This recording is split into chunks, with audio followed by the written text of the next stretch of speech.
У мінулую пятніцу ў раённым доме культуры 40-гадовы юбілей Шклоўскага дзяржаўнага прафесійнага ліцэя номер 12 сустрэлі яго кіраўніцтва, педагагічны састаў і навучэнцы.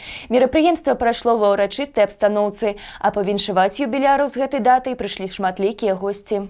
Пачалося мерапрыемства з кароткага экскурсу ў гісторыю ліцэя ў форме сцэнкі, а потым да ўсіх прысутных звярнуўся дырэктар установы адукацыі Александр Муравьёв. Сегодня лицей является современным учебным заведением, который занимает достойное место в системе профессионального образования области и республики.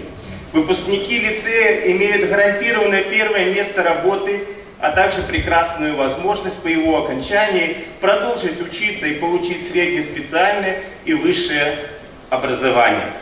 Гордостью каждого учебного заведения являются его выпускники. В стенах училища, а затем и лицея получили образование и рабочую профессию уже более 7000 учащихся.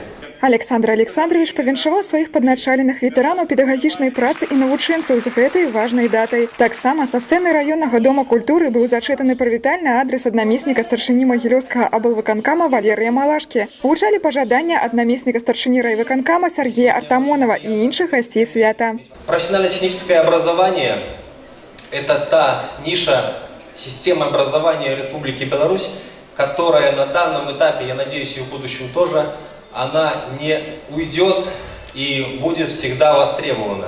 Потому что, как бы ни готовили сегодня вузы специалистов высшего звена, без того, скажем, работяги, который готовите сегодня вы, без того человека, который сегодня сядет в кабину трактора либо за руль автомобиля, не обойдется наша страна, которая сегодня нуждается в таких кадрах, в кадрах профессиональных, которые будут выполнять свою работу в поле, выполнять свою работу на других участках и иметь за плечами тот багаж знаний, который сегодня дает наш профессионально-технический лицей. Адным з найбольш прыемных момантаў стала ушанаванне тых, хто з найлепшага боку праявіў сябе ў навучанні хлопцаў і дзяўчат. Прафесійныя ўзнагароды, ганаровыя граматы ад Міністэрства адукацыі, Галоўнага ўпраўлення па адукацыі аблвыканкама, раённага выканаўчага камітэта і іншыя атрымалі работнікі ліцэя. Установе адукацыі ў асобе яе дырэктара былі ўручаны прыемныя і карысныя падарункі ад гасцей мерапрыемства. А свае музычныя віншаванні дарылі ўсім прысутным творчыя калектывы і выканаўцы Шклоўшчыны, педагогі і навучэнцы дзяржаўнага прафесійнага ліцэя номер 12.